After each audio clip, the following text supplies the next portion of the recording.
នេះវាយម៉ៅក៏វាយស៊ីការ៉េណាវាយស៊ីការ៉េមិនមួយស៊ីការ៉េបានថ្លៃជាងលបងស៊ីការ៉េចំណេញស៊ីការ៉េកុំភើអាចចាំឲ្យមកផឹកអើយមកថ្នេ1លីត្រណែ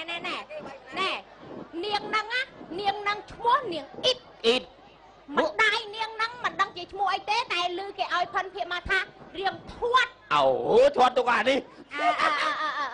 នាងអ៊ីតហ្នឹងក៏រៀងធាត់ដែរហើយមានសក់វែងចងសក់ស្លៀកខោកបយពាក់អាវពណ៌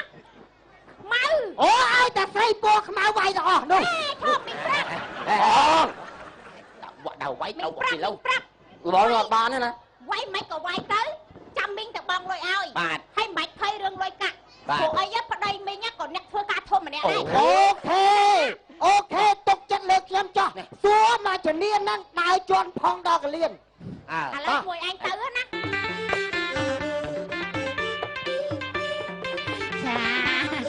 សបាយចិត្តណាស់លោកអើយតាំងពីមានកូនស្រីមួយមកចេះទៅធ្វើការរោងចក្រអីចឹងទៅនិយាយពីខ្ញុំឥឡូវធូរធាមកកំណោធូរមែនតែនមែនធូរលេងសើចអីប៉ុន្តែថ្ងៃហ្នឹងអាថៃមកញាក់ភ្នែកបេះបៃសង្ស័យតែញាក់មានលៀបកូនផ្ញើលុយមកទៀតញាក់ហេងហ្មងអញថាមានលៀបហាថៃអ៊ីតថៃកូនថៃកូនឯងក្តៅខ្លួនហើយកូនហាមានរឿងអីកូនបានកូនឯងជុំហ៎វាមានរឿងឯងនិយាយមកមួយក្មួយឲ្យលឿនខ្ញុំស្រឡាញ់បងពាក់លីហើយគេមានប្រពន្ធខ្ញុំថាតែគេមានប្រពន្ធអូយកូនហើយកូន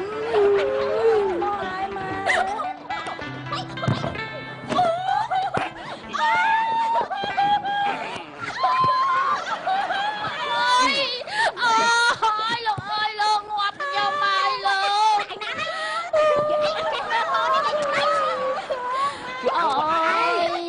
ជួយហើយ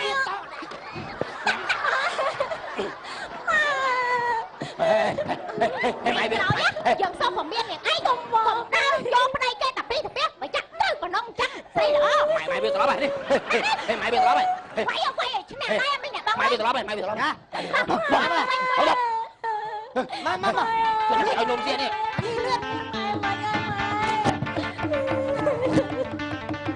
អូយ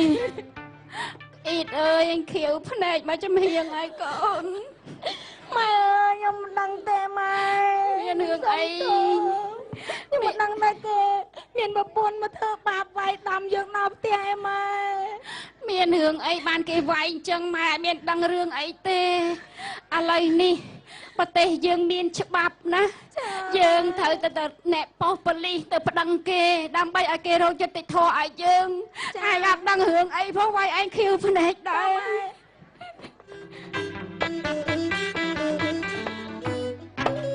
policeman សោចអីសមត្ថកិច្ចបើអត់ជឿមើលមុខថ្ងៃឲ្យតែមានបញ្ហាក្នុងភូមិនំស្រុកខ្ញុំទៅមុនចឹងហ្មងប្តីប្រពន្ធទាស់គ្នាទៅអន្តរាគមមុនប្រជាពលរដ្ឋថ្ងៃមុនភ្លើងឆេះនួនឯងរត់មុខគេដែរហ្នឹងអាណាទៅទប់ទល់មួយអាគីភ័យមិនចឹងអត់ទេតែវ៉ាំងតិចបន្តួចមានអីខ្មោចឡើងរត់មុនគេដែរណាហ៊ានសមត្ថកិច្ចមានឲ្យចាប់ខ្មោចណាបាច់សើចំអអីថ្ងៃនេះម៉ែ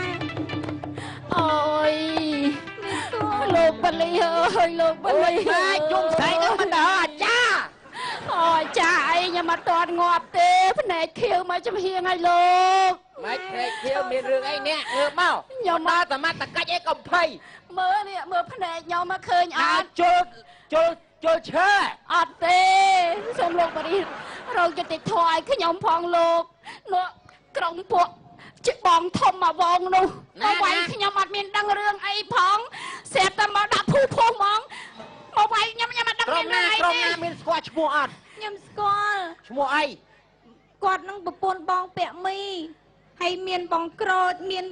បងគ្រឿងមិនបាច់រៃរ៉ាប់ឯមុខសញ្ញាចាស់ណាក្នុងភូមិហ្នឹងថ្ងៃមុនវាយជ្រូកគេងាប់អស់មួយ លោកប៉ាលីសជួយខ្ញុំផងមានតែលោកប៉ាលីសទេឥឡូវតានាំខ្ញុំទៅនៅកន្លែងណាសបុកកន្លែងណាខ្ញុំដឹងទាំងអស់ហ្នឹងមកកូន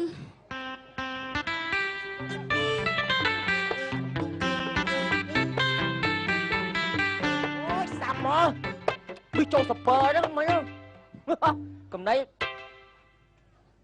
សង្ស័យកូននឹងប្រាប់ម៉ែវាហ្មងនេះឡានេះឡាចាមកនេះភ្លាមមានប្រាប់ម៉ាអត់យល់លុយប៉ាមានប្រាប់ម៉ាចឹងហ៎លុយយ៉ាលុយខូចអត់មានប្រាប់ប៉ាឬប្រាប់ប៉ាមានប្រាប់ម៉ាណាថ្ងៃក្រោយហឺអត់ហើយថៃឯងមកពីណាពីអ្នកក្មួយដេញតុងទីនរត់បណ្ណាំងគ្នាតុងទីនដូចទៅហេបទៅហប់ហ៎ដេញតុងទីនពីអ្នកក្មួយរត់បណ្ណាំងនេះលេងហាត់ប្រាហ្នឹងគេដូចធុងហត់មែនហ្នឹងអញហូបបាយហើយនៅបាយហើយរត់បណ្ណាំងមួយក្មួយដេញតុងទីនហើយដល់ពេលរត់បណ្ណាំងលេងរត់បណ្ណាំងអីមក2ល្ងាចហ្នឹងហ៎រត់បណ្ណាំងនេះនេះញ៉ែថៃញ៉ែពេញចានេះពូខ្ញុំដឹងហើយពូខ្ញុំធ្វើការពូនេះពូខ្ញុំធ្វើការធំហ្នឹងថៃរៀបសួរលោកកលេថៃមានការអីគេហើយឥឡូវនេះខ្ញុំចាប់បានទាំង2នាក់ណាក្រុមអុកលុកក្នុងសង្គមដែលកំពុងតែស្អប់ខ្ពើមណាពូខ្ញុំធ្វើការធំណាពូខ្ញុំដឹងហើយអត់មានយកការងារអីមកទេច្បាប់គឺជាខ្ញុំសុំសួរលោកប៉ូលីសសុំសួរថៃមានការអីផ្ទះខ្ញុំបានមានបញ្ហាមានគេទៅប្តឹងខ្ញុំណាទៅវាយណែ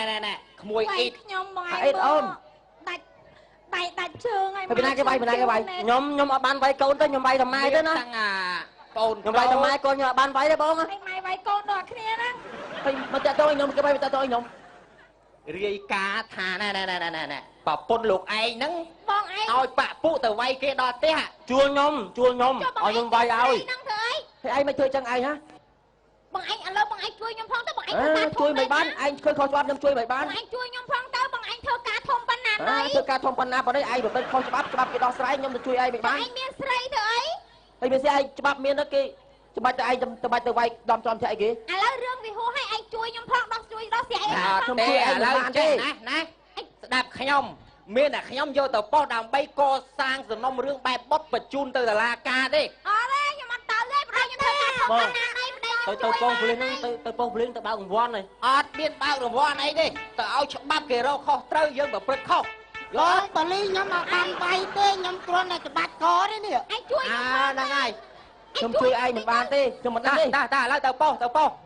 មកឯងចំបង